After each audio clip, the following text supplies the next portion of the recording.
Good morning, children. I hope you all are safe, fit and fine at home. Now, you have completed all your exams. You all might be feeling relaxed, but the studies must go on. So from today, we are going to start with our studies. And today, we will be studying chapter 4 of geography. And the name of the chapter is agriculture. Children, do you know the food which we eat? Where is it grown? What are the favorable conditions required for its growth? Who does the work? The climatic conditions required and everything related with its cultivation and how it is cultivated. I think you might be familiar with some of the things, but not all the things. So today, through this chapter, we are going to study the different types of farming. Who does farming? Who does manufacturing? And finally, how the goods are sold in the market, and from there, we as a consumers purchase the things. So we will be covering all these points in this chapter and also the different pulses, grains and the crops grown in our country and the conditions required for its growth. So children, we were talking about agriculture. Agriculture is the main activity, or we can say the main occupation of our country, and the economic activities are classified into three main categories: primary, secondary and tertiary. Let's discuss about all these three activities. First come primary activities. Primary activities include all those connected with extraction and production of natural resources, which means extracting all the natural resources. For example, agriculture, fishing and gathering, they are the examples of primary activities. Then comes secondary activities. Secondary activities are concerned with the processing of the resources which are found, which are extracted or which are grown in the primary activities. And the examples are manufacturing of steel, baking of bread and weaving of cloth. They are the examples of secondary activities. Then comes the tertiary activities. Tertiary activities provide support to the primary and secondary sectors through their services. Children, you know, tertiary activity is also known as service activities, as the human beings' services are provided in this activity and it gives the primary support or the main support to the primary and secondary activities. And basically the human beings' services are required, and the example is transport, trade, banking, insurance and advertising. So these three are the main activities.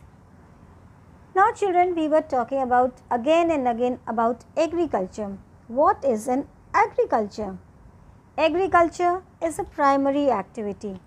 It includes growing crops, fruits, vegetables, flowers and rearing of livestock.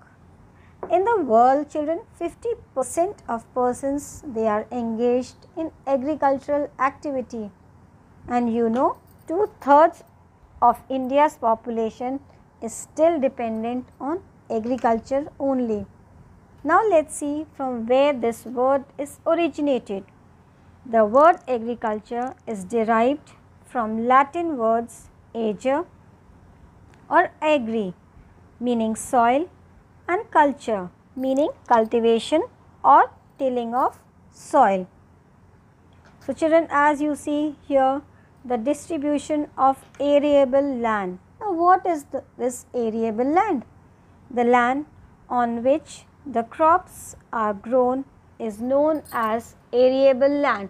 So these are the land on which the crops are grown. Now children, there are certain factors which influence agriculture. Let's discuss what are these factors. First is favorable topography. What is topography? Topography is the type of land, whether it is a plain or mountain or plateau area. So that is topography. Then fertile soil, the different types of soil which are found. Then favorable climate. These all are vital or main elements required for agricultural activity. And children, why are different crops grown in different seasons? Many times such questions they arise in our mind. So let's find out the answer to this question. Different crops, children, they require different types of soil as well as climatic conditions for their growth. And these all requirements, they cannot be found at one place for all types of crops. For example, cotton is grown in black soil while alluvial soil is good for rice. And different regions have black soil and different regions have alluvial soil. Then some crops like tea and jute, they require heavy rainfall while cotton requires light rainfall. And children, these climatic conditions, they are not found in same area. So different crops are grown in different regions. Now let's talk about agriculture in India. Agriculture is a main and primary activity or occupation in India.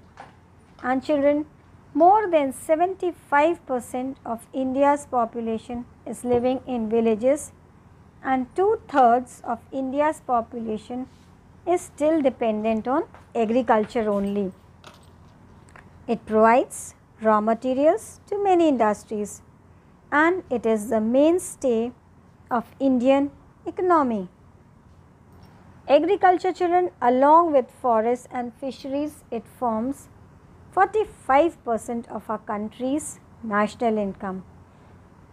Our industrial structures is being built on the broad foundation of Indian agriculture. And children, one of the main thing, it is also a great earner of foreign exchange in our country. Now children, do you know these small little things? What is viticulture? Viticulture means the cultivation of crops, horticulture, growing vegetables, flowers and fruits for commercial use. Sericulture, commercial rearing of silkworms, and it may supplement the income of the farmer. And agriculture, the science and art of cultivation on the soil, raising crops and rearing livestock. It is also called farming. So these are the small things, children. You should always remember that what are these cultures, they are known, and what is done in these. Then let's talk about the farm system. Agriculture or farming can be looked at as a system. The important inputs are seeds, fertilizers, machinery and labor. Some of the operations involved are plowing, sowing, irrigation, weeding and harvesting. And the outputs from the system, they include crops, wool, dairy and poultry products. So children, as you can see in this, it is physical and human farm inputs, and these are an arable farm where the different activities are done. Now let's talk about the different types of farming. Farming is practiced in various ways all over the world. Depending upon the geographical conditions, its demand of produce, labor, level of technology, farming, it can be classified into main two types. These are known as subsistence farming and commercial farming. Now let's see what is subsistence farming. This type of farming is practiced to meet the needs of the farmer's family, and traditionally low levels of technology and household labor are used to produce on small output. Children, subsistence farming can be further classified into intensive subsistence farming or intensive subsistence agriculture and primitive subsistence agriculture. Let's see what does these two mean. Intensive subsistence agriculture means the farmer cultivates a small plot of land and he uses simple tools but more labor, and the climate with large number of days with sunshine and fertile soils permit growing of more than one crop annually on the same plot. Rice is the main crop which is grown through intensive subsistence farming, and other crops are wheat, maize, pulses and oilseeds. Children, intensive subsistence agriculture is prevalent in the thickly populated areas of the regions of South, Southeast and East Asia. Then next is primitive subsistence agriculture. Primitive subsistence agriculture includes shifting cultivation and nomadic herding. Now children, primitive subsistence agriculture is further divided into shifting agriculture and nomadic herding. So tomorrow or in the next class we will be studying about the shifting culture, what do we mean by shifting culture, and nomadic herding. Children, I hope you all have understood all the things we have studied, especially the three economic activities, the meaning of agriculture, how this word is derived, and the different types of agriculture and the farming practiced in our country, and also why the different crops are grown in different regions.